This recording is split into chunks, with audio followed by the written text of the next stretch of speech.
Udah. Iya. Afwan Ustaz, aduh mengganggu kayaknya nih. Enggak, muskilah Ustaz. Nggak jadi masalah. Langsung.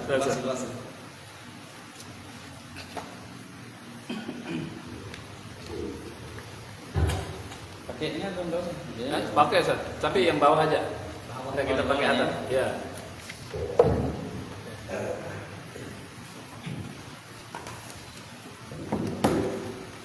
Kita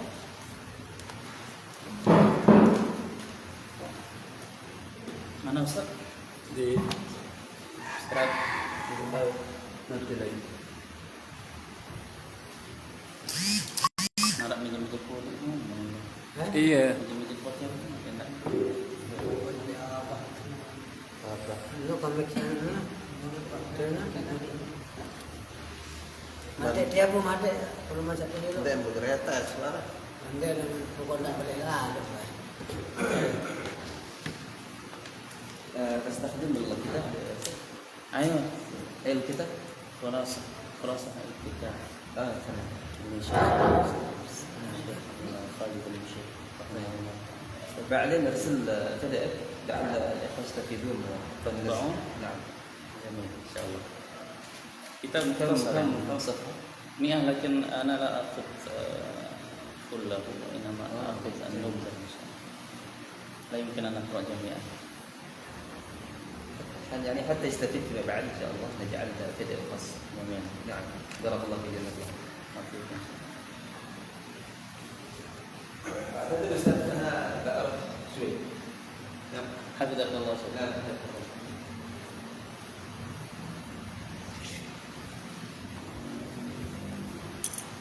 يا جماعة طيب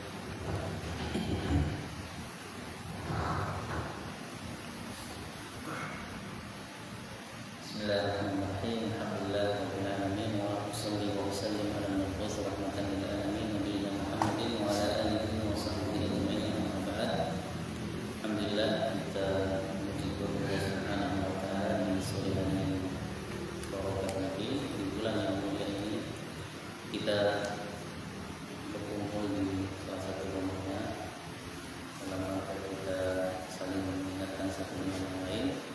Mudah-mudahan pemberi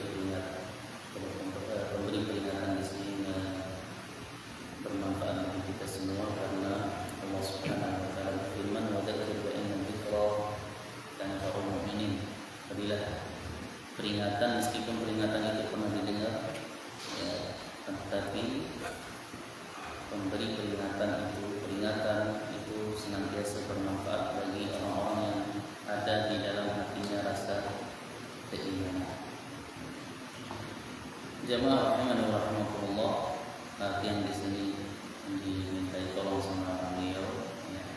Ada satu hadis yang berbunyi apabila seorang muslim minta kepadanya untuk memberikan nasihat maka berikanlah dia nasihat. Jadi hak seorang muslim yang kita tunaikan untuk saling menghormati. Sebelum kita mulai membaca kitab di sini, kita pun tidak bisa karena berwaktu singkat sekali.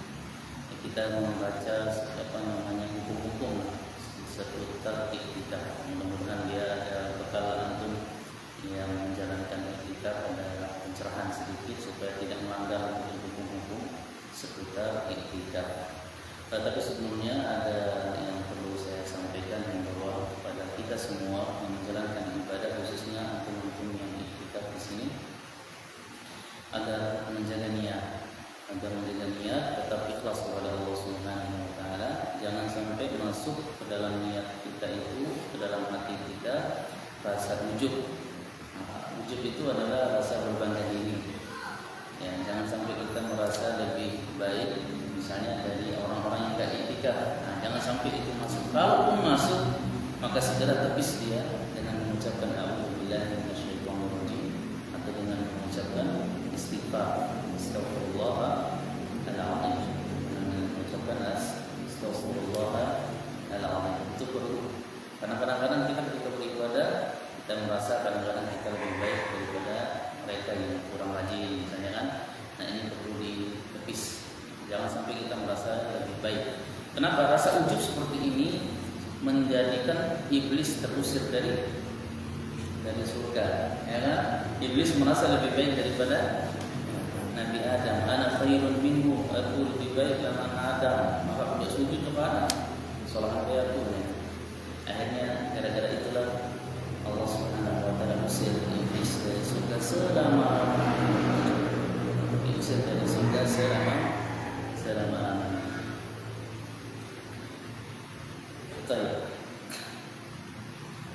Kita mulai baca kitab. Di sini saya membacakan kitab Khulasah Fikih Etika yang ditulis oleh Syekhuna Al-Muqawwah Syekh Khalid Al-Musayqi. Beliau salah satu ulama di Saudi, sudah meninggal beberapa bulan yang lalu. Kayaknya tahun kemarin baru meninggal. Saudara Iktikaf. Apa arti iktikaf? Iktikaf, nama bahasa ketiga berjamaah itu adalah artinya menetap. Apa artinya tadi? Mendok.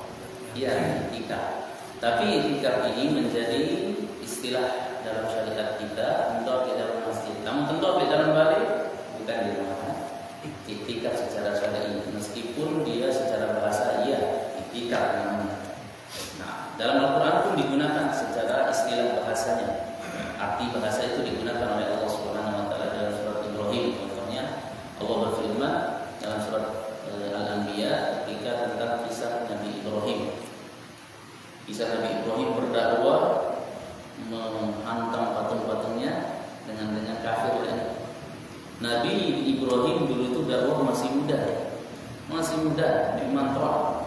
Makanya orang-orang mengatakan sami'na fatan yadhkuruhum yuqalu lahu Ibrahim. Kami dengar anak muda yang sering mencaci Tuhan kami. Fatan itu dalam bahasa Arab artinya anak muda. Ya. Itu jiwanya anak muda. Dalam ayat itu di mana Nabi Ibrahim berkata kepada kaumnya, "Ma hadhihi tamathil allati antum laha aqifun." Perhatikan kata aqifun. Agafaya. Apa berhala-berhala yang kalian iktikaf di depannya ini? Kata siapa? Nabi Ibrahim. Nah, ini penggunaan secara apa?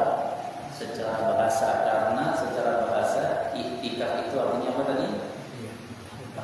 Menetap, berdiam diri dalam jangka waktu yang cukup lama. Karena orang-orang musyrikin dahulu ya iktikaf di depan berhala-berhala mereka, menyembah di depan berhala-berhala mereka.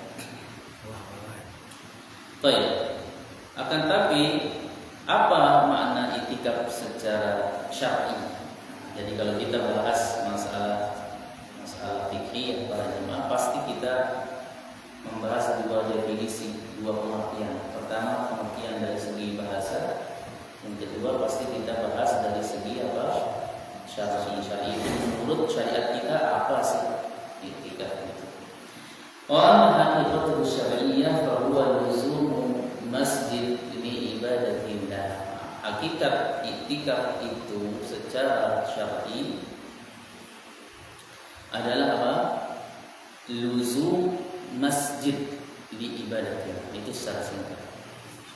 Apa artinya? Luzum masjid li ibadatillah, yaitu berdiam diri di masjid dengan niat ibadah, bukan niat ngobrol. Hati-hati.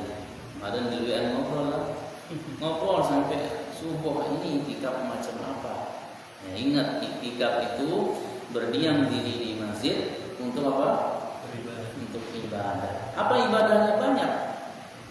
Apa yang kita bisa lakukan kira-kira di masjid? Salat, baca Quran. Apalagi? Ayo segera dua-dua agak digawe ini.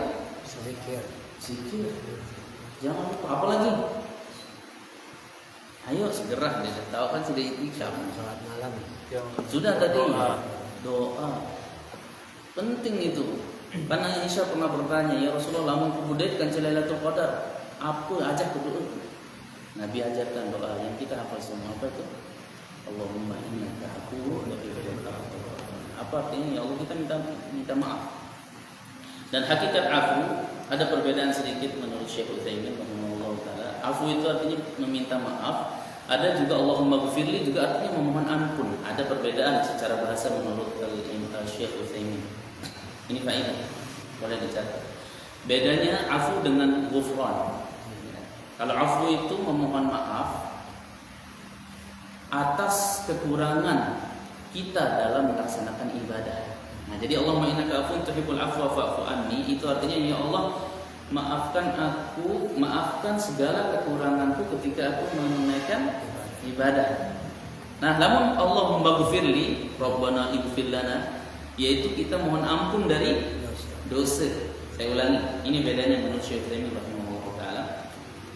Kalau afu, yang maaf tadi itu minta maaf, itu maksudnya dari segala kekurangan yang kita yang lahir dari diri kita ketika kita tengah-tengah dari ibadah. Saya nggak untuk beribadah itu mustahil. Kita bisa katakan mustahil sempurna. Nggak ada yang 100% itu. Kan Nabi SAW sudah katakan orang itu bisa jadi dia sholat berdampingan, tapi pahala antara mereka berdua sejauh jarak antara langit dengan bumi. Nah, yang membedakannya hati. Jadinya mustahil. Pasti ada doang kurang. Iya, boleh mentengkah sholat, kita disyariatkan untuk membaca istighfar. Astagfirullah, pasti duit kurang. Nah, itu kurang lebih perbedaan antara al-afu dengan al-ghufran. Allahumma ighfirli, Allahumma innaka afuwwun. Kenapa kita enggak mengatakan Allahumma ighfirli, Allahumma ighfirli?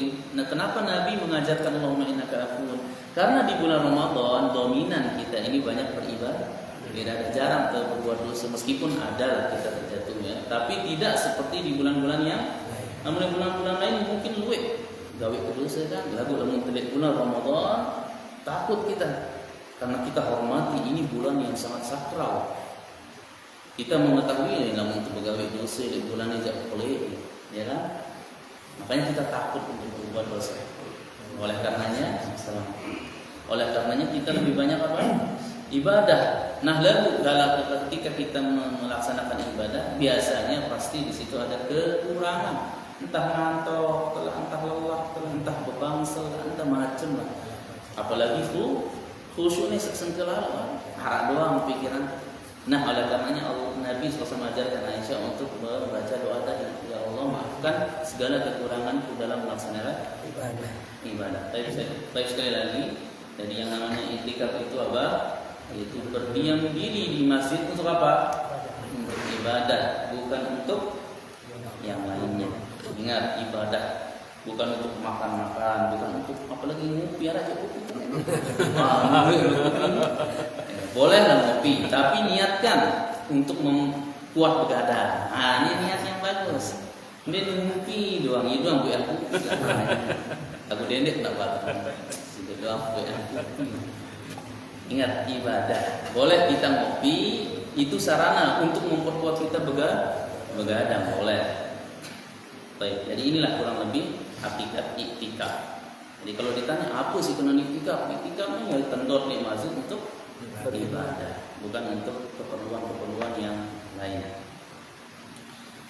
Baik. Kemudian di sini Syekh mengatakan rahimahullah, i'tikaf minasyara'i al-qadimah. Ini poin, boleh ditulis. I'tikaf itu adalah syariat terdahulu, bukan syariat Nabi Muhammad doang sallallahu alaihi wasallam. Jadi i'tikafnya walangan lain kesyariatan. Dia nak langan umat Nabi Muhammad SAW doang, bukan, tapi dari dulu. Bahkan dari nenek moyangnya Nabi kita yang mulia sallallahu alaihi wasallam, Nabi Ibrahim. Di zaman Nabi Ibrahim i'tikaf wahara para jemaah. Bedanya dalam surat Al-Baqarah. Kita hafal mungkin ini semua. Ya, kata Allah Subhanahu wa taala berfirman, "Wa ahidna ila Ibrahim wa Ismail an tahhira baitiya lit-ta'ifina wal 'akifin war ruk'is sujud." Artinya wa ahidna, kami telah pesan, berikan wasiat kepada Nabi Ibrahim itu dan Nabi Ismail putranya. Nabi Ismail putra yang pertama atau kedua? Sekian atau kedua Nabi Ismail? Pertama. Yang kedua? Ishak. Ya, ulang-ulang. Pesan Masjidil Baitiyah. Apa artinya Baitiyah? Rumahku. Rumahku maksudnya Masjidil Masjidil Haram. Untuk siapa itu dibersihkan? Lit-taifin, bagi orang-orang yang tawaf. Sehingga awal haji itu di zamannya Nabi. Wal akifin, nah ini dia saksi bahasan kita, yaitu dan bagi orang-orang yang iktikaf di Masjidil Haram. Berarti iktikaf sudah ada di zaman dari zaman Nabi Ibrahim. Juga bayangkan jauh jaraknya Nabi Ibrahim dengan Nabi Muhammad sallallahu alaihi wasallam. War ruk'is sujud, dan bersihkan juga bagi orang-orang yang ruk'a. Ruk'a itu jamak dari raqi, orang-orang yang rukuk. Was sujud juga dengan orang-orang yang sujud. Baik, di sini ada pertanyaan. Apa hikmah iktikaf? Kenapa kita disyariatkan iktikaf? Di sini ada ucapan Ibnu Qayyim, tapi sebelum saya bacakan, mungkin ada yang sependapat dengan Ibnu Qayyim di sini. Coba kira-kira menurut saya tumit itu iktikaf. Tumit itu harus iktikaf. Kenapa? Apa sih yang membedakan orang iktikaf dengan orang yang non mu'takif, yang tidak iktikaf? Pemain kira-kira tak?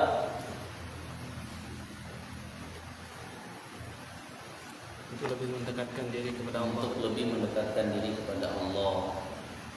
Bagus. Apa kira-kira buat sih?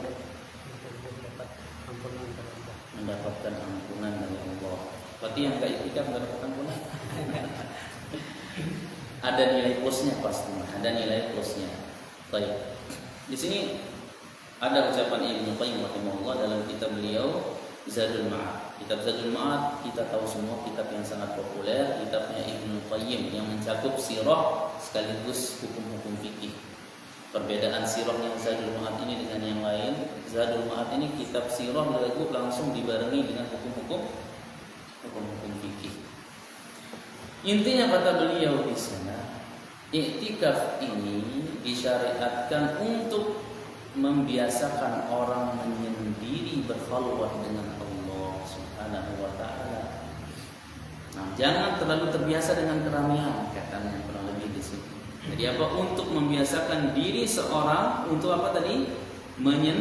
Menyendiri dengan Allah, bukan menyendiri dengan syaitan. Menyendiri dengan Allah. Kadang-kadang kita menyendiri dengan syaitan. Bagaimana? Menyendiri ketika kita sendirian, kita bermaksiat. Berarti ini kita menyendiri dengan syaitan. Enggak, ini menyendiri dengan Allah. Itulah fungsi iktikaf. Untuk le masjid supaya lebih khusyuk. Yang dimana ini kata beliau liumsihi bihi yaumal wahsyati fil qubur, untuk menjadikan orang terbiasa. Ini akan menjadi bekal orang nanti di kubur. Saya nggak lihat kubur rame atau sepi? Hah? Duit kan ganjat dari samping-samping lagu nih lain naraman nih pada nih biasa-biasa. Nah ini iktikaf ini mengingatkan kita hari kubur. Di alam barzakh ingat jangan mesak-mesak, dia tidak terlalu senang baca buku ini. Mesak-mesak. Bagaimana caranya membiasakan diri dengan iktikaf? Kita hindari, kita jauhi kasur-kasur untuk kita di rumah. Kita tinggalkan istri-istri kita di rumah. Itu semuanya padahal halal semua itu.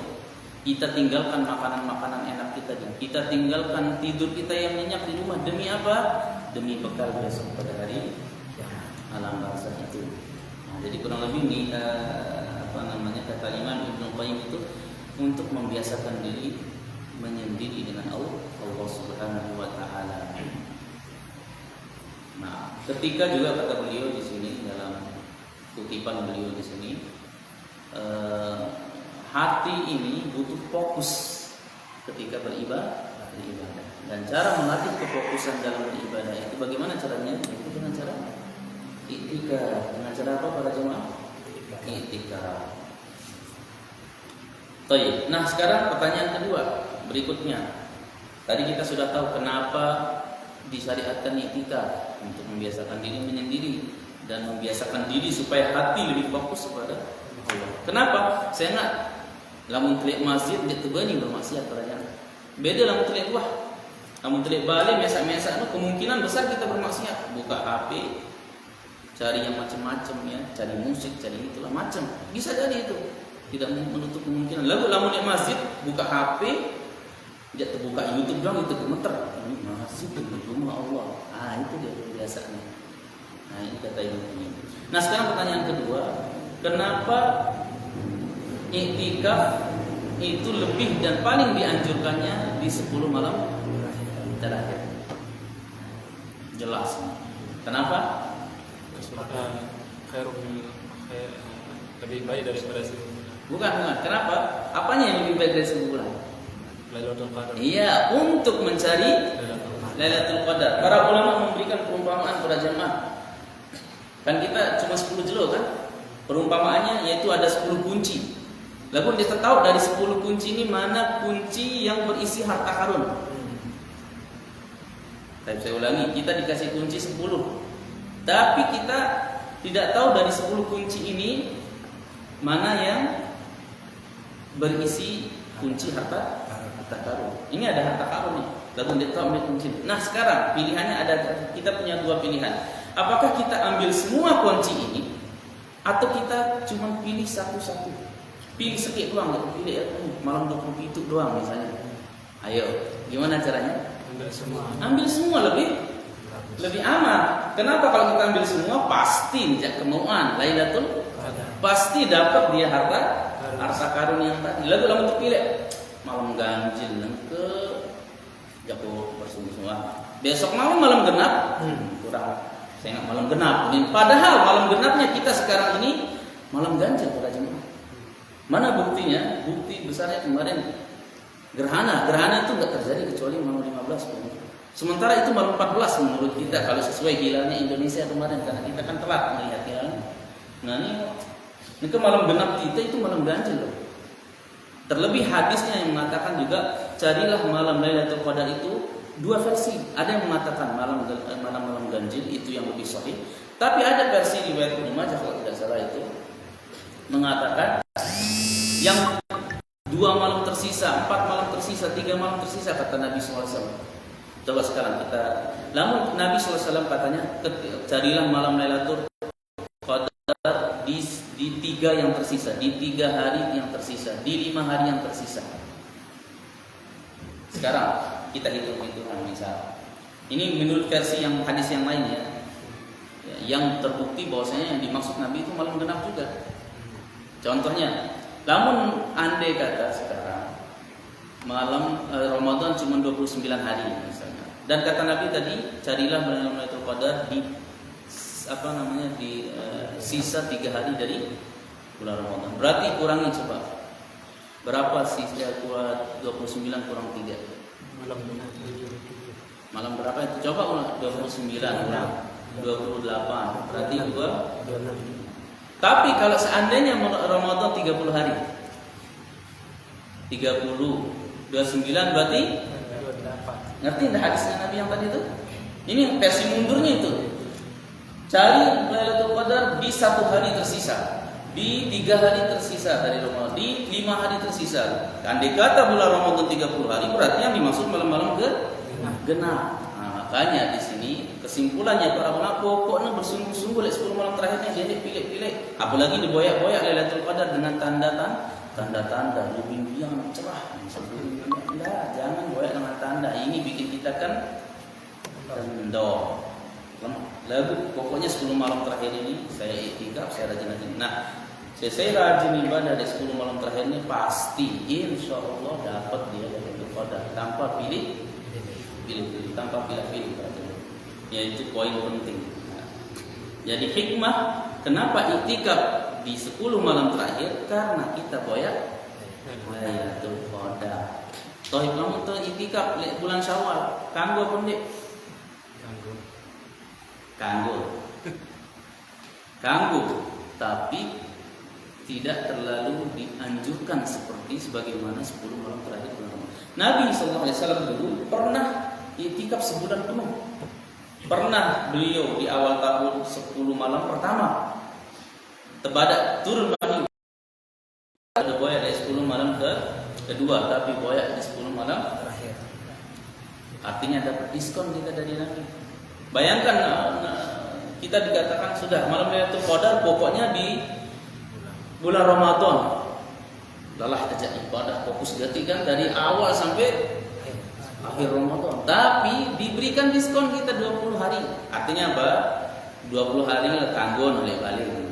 Kanggon agak-agak berembok sedikit oleh balik. Lalu ulang 10 julu ni syaddal mizar. Apa itu syaddal mizar? Kencangkan ikat sarung kita.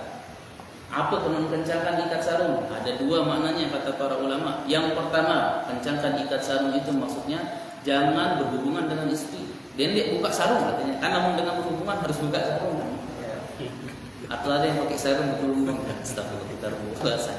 Yang kedua, maksudnya adalah kencangkan ikat pinggang sarung kita itu apa? Dendek lekat-lekat fokus sholat ibadah. Jadi dua maksud dari kencangkan ikat pinggang sarung itu maksudnya apa? Tidak berhubungan dengan istri, dan yang kedua fokus. Kata kiasan itu Nabi SAW menggunakan kata kiasan. Baik, yang menyampaikan kayaknya setengah jam atau enggak panjang. Ya, sampai di sini dulu para jemaah ya. Gimana para jemaah? Ya, tidak terlalu panjang karena saya pribadi dulu. Nah, request di sini enggak. Insya Allah tetap ya, insya Allah. Kalau tidak ada, kalau kemarin dipanggil di telepon sama Kahir, anak lupa kabari kemarin adik anak pulang dari Jawa, Muan. Iya, jemput terus ya, jadi berhalangan. Insya Allah kalau tidak ada halangan, tetap mengisi. Dan kalaupun ada halangan nanti kita insya Allah kabari Ustaz Ali atau Kahir. Deh, sampai di sini dulu para jamaah. Yang penting masuk dia. Ya, ini catat yang tadi itu. Ini untuk sementara dulu. Nanti kita lanjutkan yang poin-poin berikutnya. Mana ada pressnya? Ada tuh press? Insya Allah di akhir nanti sama Ustaz. Nanti kita kirimkan PDF-nya supaya bisa dibaca nanti sama Tony yang bisa bahasa Arab atau takdir di sini. Barakallahu fikum, mudah-mudahan sebetulnya dan manfaatnya. Ya, insya Allah nanti tetap kita on time di 5:30 ya, jadwalnya 5:30 ya, Indonesia 5:30 sampai jam 6 saja. Yang nggak mau panjang-panjang. Karena kenapa? Namun kosong perutku kadang-kadang konsentrasi agak mudah ya enggak. Kamu duit lalu lupa. Ini aja nih nggak tahu nih apa ada yang melekat atau ada yang semuanya lupa. Lekat kalau ya. Barakallahu fikum, subhanakallahumma wa bihamdika asyhadu an la